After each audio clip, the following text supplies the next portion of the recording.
Baxın, bu müasir dövrün səssiz kinosudur. Murad danışır, amma əslində heç nə demir. Ağzından çıxan sözlər sadəcə hava axınıdır. O, sizə uğurun formulunu satdığını düşünür. İstəsən, edərsən deyir.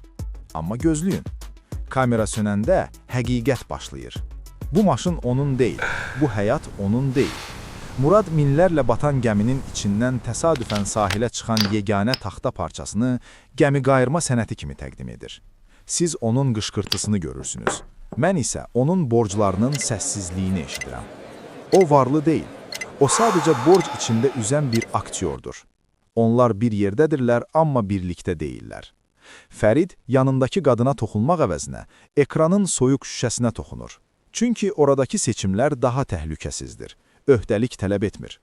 Bir saniyəlik xoşbəxtlik, əbədi tənhalıq. Bu fotoalbom üçün deyil, rəqibləri qıcıqlandırmaq üçündür. Onlar bir-birini sevmir. Onlar cüt olmağın sosial statusunu sevirlər. Bu masada iki nəfər yoxdur.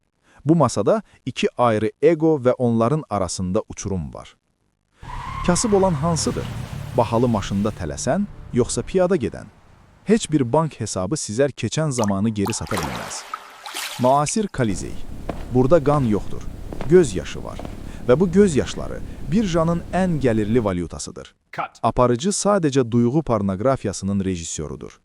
O qadının dərdi aparıcı üçün sadəcə reyting rəqəmləridir. Hamısı qaçır.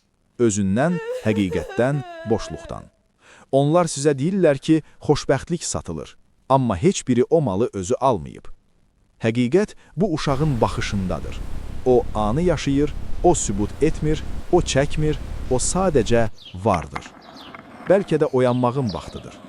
Telefonu söndürün, pəncərəni açın və sadəcə yağışa toxunun.